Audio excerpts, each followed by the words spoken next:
That's the punishment for stealing my dad from me.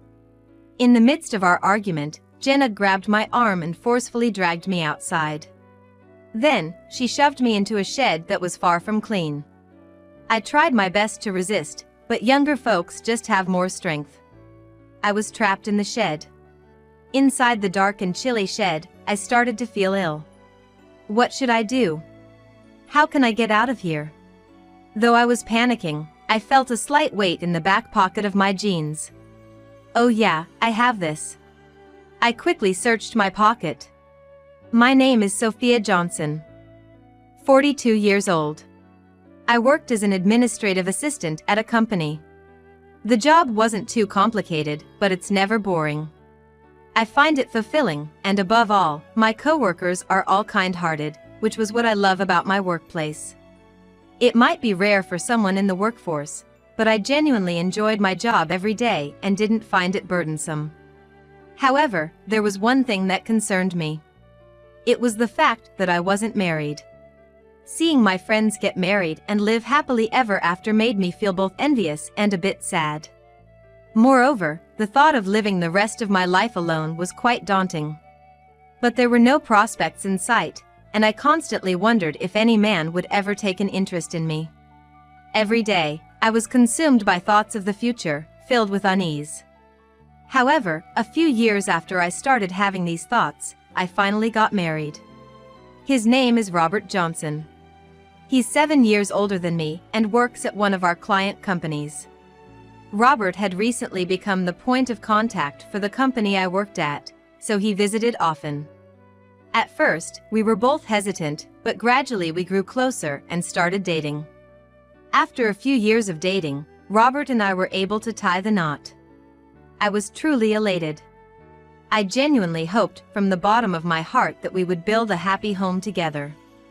Robert has a 15-year-old child named Jenna. She's his daughter from his previous wife, from whom he had divorced. He had been upfront about Jenna while we were dating, and I had met her several times. Jenna is a very reserved girl, and she seems particularly fond of Robert. She was always by his side, glued to him. Seeing Jenna like that warmed my heart. I had a vague hope that as we started living together, Jenna and I would become close. However, I had yet to truly understand Jenna's true nature. After marrying Robert, I moved into the home he shared with Jenna. With the marriage as an opportunity, I quit my job to become a homemaker. I did everything I could to ensure that Robert and Jenna had a comfortable life. I prepared well-balanced meals and kept the house tidy. It might seem ordinary, but I believed that it would make their lives more pleasant. Yet, having a family was so different from living alone. Every little household chore became a lot more challenging. What comforted me during those times was a cat named Oliver. Oliver had always been at Robert's house. He was not slim, to say the most, and I heard he had a tendency to sneak out.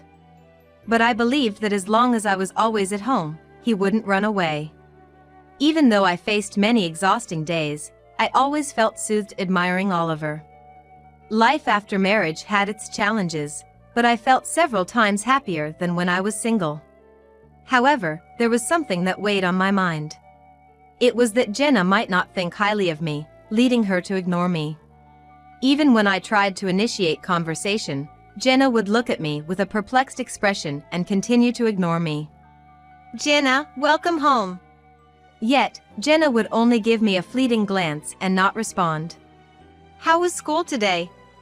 Did you have fun?" I tried to continue the conversation, but she still wouldn't say a word. After petting Oliver for a bit, she went straight to her room. Even though she kept ignoring me, I believed she just hadn't come to accept me yet. She was at that challenging age of 15. If her father remarried and suddenly there's a new woman in the house who isn't her real mother, it's understandable that she would be wary. I had met Jenna a few times before Robert and I got married, but she just couldn't seem to warm up to me. I was racking my brain trying to figure out how to get Jenna to accept me. But, despite my efforts, Jenna never warmed up to me. Ignoring me became her default. She began overtly avoiding me, and whenever she was around me, she had a constant look of displeasure on her face. When Robert was home, she'd talk a bit, probably to avoid upsetting Robert, whom she adored so much. Still, I thought it was way better than not talking at all. It's been about 4 years since I married Robert. The distance between Jenna and me never seemed to close, and life felt kinda floaty. Even after living together for 3 years, I didn't know what Jenna's favorite food was, nor what her hobbies were. The only thing I knew was that she adored Oliver. I had grown accustomed to Jenna's gaze, which initially felt intimidating. But, when Jenna reached high school, she surprisingly started a conversation with me. "Hey. Huh? What's up?" I was taken aback that Jenna spoke to me, and my voice unintentionally went up a notch. Was she finally opening up to me? What's she gonna say? Various emotions bubbled up, but I silently waited for Jenna's words. However, what Jenna said was completely unexpected. "How long are you gonna stay in this house?" "What? I'm asking how long you're planning to stay. Can you leave soon? You're in the way." "Why would you say that?" Obviously, being told out of the blue to leave was a shock. I was puzzled as to why she'd suddenly say that. Questions swirled in my head, but finding the words was challenging. Then, Jenna explained her feelings, shedding light on her past actions. "Look, I love my dad. It was just the two of us, you know? Why did we suddenly have to live with an old woman like you? Acting all motherly. I just can't handle it." "What? I thought if I treated you like you weren't there, you'd break and divorce him. Was the school fun? Seriously gross." I was bombarded with her hurtful words, leaving me speechless. "In front of Dad, you act all high and mighty. But it's been hard for me, you know. Maybe it's time you realized your worth? Old lady." "Worth?" Seeing my despondent face, Jenna seemed satisfied, flashing a smile I had never seen before, and walked away. She had harbored such negative feelings towards me all along. The barrage of hurtful words and the suggestion to reflect on my worth kept echoing in my head. Before I knew it, tears streamed down my face. What was the point of all the effort these past 4 years? I tried so hard to gain Jenna's approval, but in the end, she never accepted me. How should I approach Jenna now? I tried desperately to find an answer, but none came. From that day on, Jenna began hurling insults at me. "Sophia, I've always thought this, but you're really bad at cooking. It's seriously awful." "Oh, really? I'm sorry." "It's sad for Dad, you know. There are so many better people than you out there. With Dad's charm, he could remarry in a heartbeat." Jenna would say things like this, but she would put on a facade in front of Robert. "You know, Sophia's cooking is really delicious. Right, Jenna?" "Yeah. It's yummy." It wasn't new, but seeing Jenna's quick switch always left me dumbfounded. "What's wrong, Sophia?" "Sophia is just so happy." I feel happy yet not happy, such a complicated emotion that probably no one can understand. "I guess so," I replied, trying to maintain my composure. But Jenna lost all restraint and just kept on with her tirades. Many times, I thought about breaking down and confiding in Robert. But I never could take that step. Robert always seemed so busy with his daily work. I just couldn't bring myself to burden him with my problems. I thought if I just endured, everything would be okay. Even if Jenna said she loved Robert, she might eventually move out and live alone. I saw it as just enduring until then. 5 years later, Jenna went on to college after graduating high school and later got a job at a company near home. Around the same time Jenna started working, Robert began taking on business trips. Initially, they were just for a day or two, but gradually the duration increased. It wasn't rare for him to be gone for 2 weeks or even an entire month. A few months after these trips began, Jenna's verbal abuse didn't stop. With Robert gone, it seemed Jenna had no filter. "The food's terrible. Can't you do something about it? Say something." Jenna left her unfinished meal and quickly went to Oliver's place. I looked at the leftover food and gently put down my knife and fork. I had endured so much up to this point. But one day, I finally reached my breaking point. Endless verbal abuse and a cold attitude. Every day, treated more like a maid than a mother. There wasn't any particular trigger. While Jenna was hurling insults at me as usual, I finally snapped. "Just get out already. You're so annoying. Hey. You're always telling me I'm a bother and to leave. Enough is enough." Jenna, not used to me talking back, was taken aback. But she immediately retorted with harsh words. "What? Why are you suddenly talking back? I seriously can't deal with this. I can't take it anymore.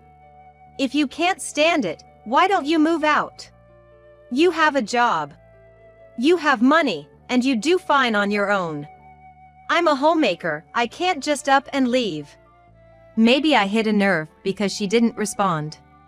I could tell she was fuming. "Lost your tongue? What happened to all that energy just a moment ago?"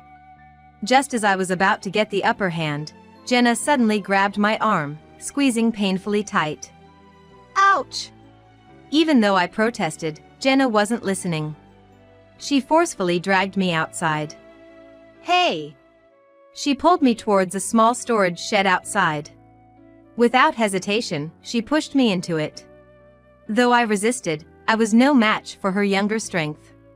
In an instant, I was locked inside the shed. "What are you doing? Hey! Let me out!" Desperately, I banged on the wall, pleading with Jenna to release me from the shed. But Jenna didn't seem to care. "I can't just let you out even though you say so. Oh, by the way, I haven't told you, but I've got a trip planned for 3 days. Well, try to survive in that cramped shed." 3 days? Are you serious? Hey, what about Oliver? Oliver? There's an automatic feeder, so he'll be fine. I was stunned by her completely irresponsible comment. "You're being so irresponsible. Shut up. Never come out of there again." After yelling, Jenna mockingly said this. "That's the punishment for stealing my dad from me. Punishment." Soon after, Jenna's presence disappeared. Inside the dark, unattractive shed, I felt the chilly air and started feeling sick. "What am I gonna do? I can't bear to stay in here for 3 whole days." I started panicking even more, desperately banging on the walls. But it was no use. At that moment, I suddenly felt the weight in my pants pocket. Oh yeah. I have it. I quickly reached into my pocket and pulled out my smartphone. Such a lucky break. I called my nearby friend, Sarah Turner. "Oh, hey? Sarah? Sophia? What's up? It's rare for you to call. The thing is..." I explained my situation and asked Sarah to come help. In just a few minutes, Sarah arrived. "Are you okay?" The door swung open, revealing the blinding sunlight and Sarah's face. Even though I'd only been in the shed for a few hours, it felt like days since I'd been outside. I thanked Sarah and she took me to her house. I didn't have my keys, and Robert was away on a business trip. Given all that, Sarah told me I could stay at her place for as long as I needed. When I got out of the shed, I felt that Jenna's presence was gone. She probably already left for her trip. Anyway, the next thing I should do is contact Robert. I sent Robert a message, telling him what happened, where I currently was and all. I couldn't exactly ask him to come back, but deep down I hoped he would. While chatting with Sarah, a few minutes later, I received a call from Robert. "Hello? Sophia? Are you okay?" "Robert, I'm fine. Thanks. Listen, I'm heading home now. I'll come pick you up, So wait at your friend's place a bit longer, okay? Oh, what about your work? Forget work. Just know I'm on my way. I think it'll take about 3 hours, so hang tight. Robert seemed worried about me and was making the effort to come back. I thanked Robert and hung up. He said he's coming to pick me up. So, can I stay here for another 3 hours or so? Of course. And honestly, you have such a caring husband. I can kinda see why Jenna might be a tad jealous, just saying. Jealous? Yes, jealous. She was like, I love Dad, right? From what I've heard, she's probably jealous that you married her beloved dad. Is that so? Now that it was mentioned, it did seem like jealousy. But, just because she's family doesn't mean you should hold back. Telling her off when needed is for Jenna's own good, you know. Okay. Sarah's right. No matter how long we've lived together, acting impulsively in anger like I did isn't going to help Jenna. But how can I get through to her? I racked my brain for a solution. As a result, I came up with a somewhat forceful plan. I immediately shared the plan with Sarah. That's a pretty cool idea. Give it a shot. I'll give it my best shot. Sarah seemed amused and supported the idea. 3 hours later, Robert arrived at Sarah's house and knocked at the door. Are you okay, Sophia? I'm fine, thank you. But you were at work. You matter more to me than any job. Moreover, Robert apparently decided to take a few days off from work. Is it okay for you to take time off like that? Yeah. They said they'll manage. I feel like I need to have a serious talk with Jenna. After that, I explained to Robert in detail what Jenna had done to me up until now and how this situation, where I was trapped in the storage shed, came about. Robert listened intently and apologized. I'm sorry for not noticing. It's not just your fault. I didn't speak up, and Jenna was doing all this secretly. Still, I should have noticed something was off. I'm truly sorry. A heavy atmosphere lingered. Breaking through it was Sarah. Hey!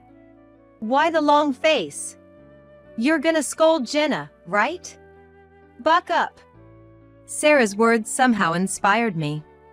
You're right. Afterward, we thanked Sarah and went home. I felt like I might have troubled Robert, but if this could make Jenna's behavior settle down, I'd be glad. When we got home and things calmed down a bit, I told Robert about our plan for Jenna and why I felt the need to go to such lengths.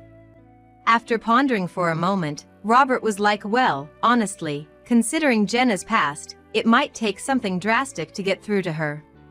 3 days later, it was the day Jenna would return. Since we didn't know when she'd be back, we left the window closest to the shed open, keeping an eye out for her return. Around 6 p.m., a taxi stopped in front of our house, and Jenna stepped out with her luggage. The plan I put into action involved making the shed, where I was supposedly locked up, seem ransacked and emitting a rotting smell. Frankly, it's debatable if a human being would pass away in such conditions for 3 days. Moreover, even if the person did pass away, the stench of decay wouldn't arise immediately. However, I bet that Jenna wouldn't know such details. With a slight intention to shock her, I executed my plan. Secretly watching Jenna, I noticed she stopped in front of the shed.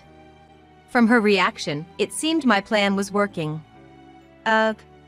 What's that smell? Jenna frowned at the stench wafting from the shed.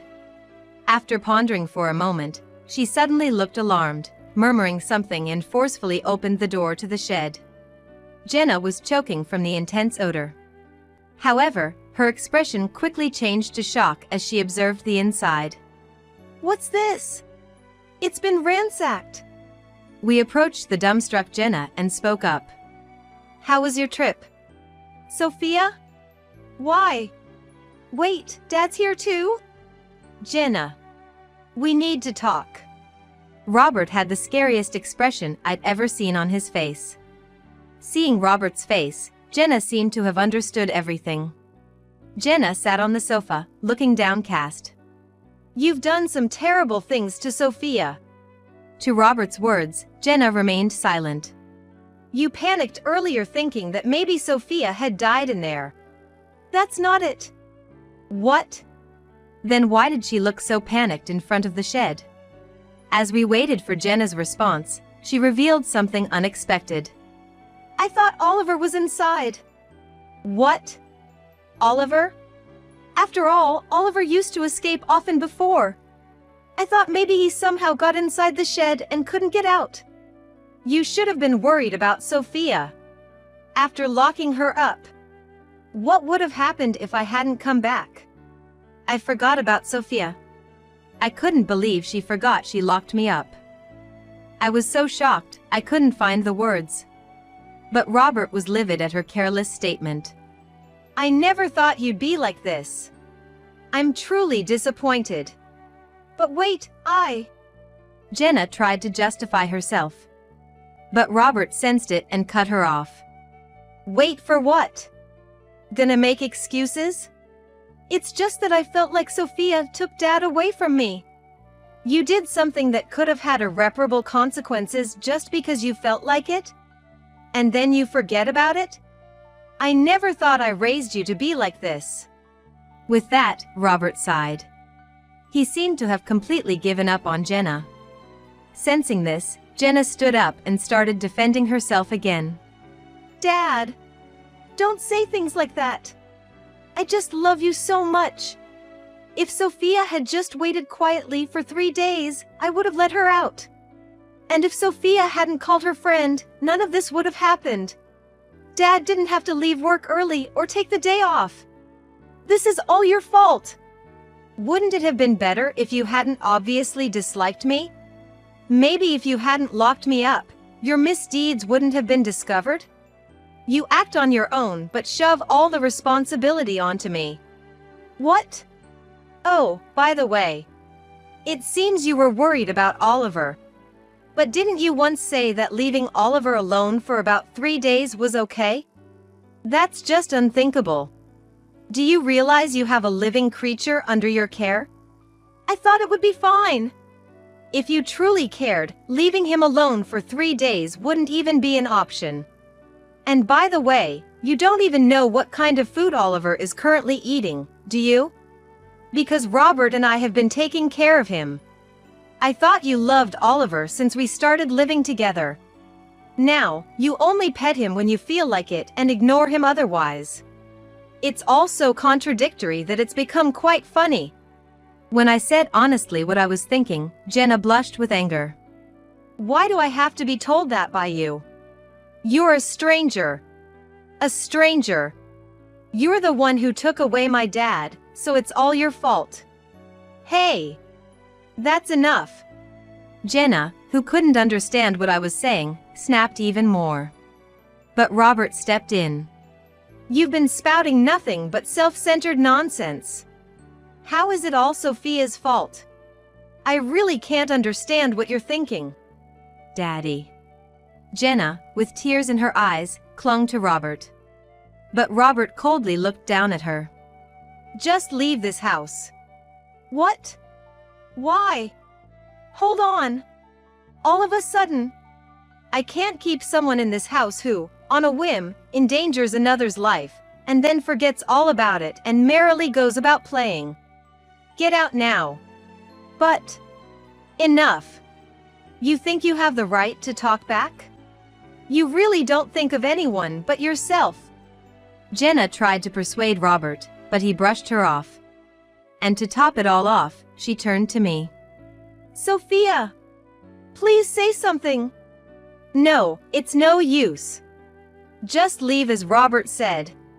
Could you stop clinging to me just because Robert's angry? Just as he said, you really only think about yourself." Hearing my words, Jenna hung her head. With a resigned look, she dragged her suitcase and left the house. Her figure seemed lonely, but oddly enough, I didn't feel sorry for her at all. After that, I received a ton of emails and calls from Jenna. She sent me messages like "I'm sorry" and "please forgive me." Looking at the volume and timing of those emails and calls, she'd send a bunch all at once or send them regardless of day or night. It really showed her self-centered side. She also sent updates about where she's been living and how she's been getting by. Apparently, she's been living in one of those dirt-cheap motels while working. I thought she could just stay at a hotel or rent an apartment, but she seems to be picky about having separate bathrooms, wanting a clean place, and so on. She's having a hard time settling on a place, and even if she finds a good one, the rent is too high for her. She sent the exact same messages to Robert, who was stunned. He was like, it's either she really can't manage on her own or she's just too selfish. But honestly, no matter the situation, I'd never let Jenna back into this house. I really wish she'd take a moment on her own to reflect on her actions. After Jenna left, our lives returned to peace. Robert still travels for work, but not as much as before, so we have more time to relax together. I don't have to be as careful around each other, and it's nice to relax. Jenna never listened, no matter how many times we warned her, so in a way, I'm glad things turned out this way. All in all, every day spent with Robert is pure joy. After finishing the housework and relaxing on the sofa, Oliver climbed onto my belly. He meowed and curled up to sleep. I hope for many more moments like this. As I petted Oliver, I found myself lost in such thoughts.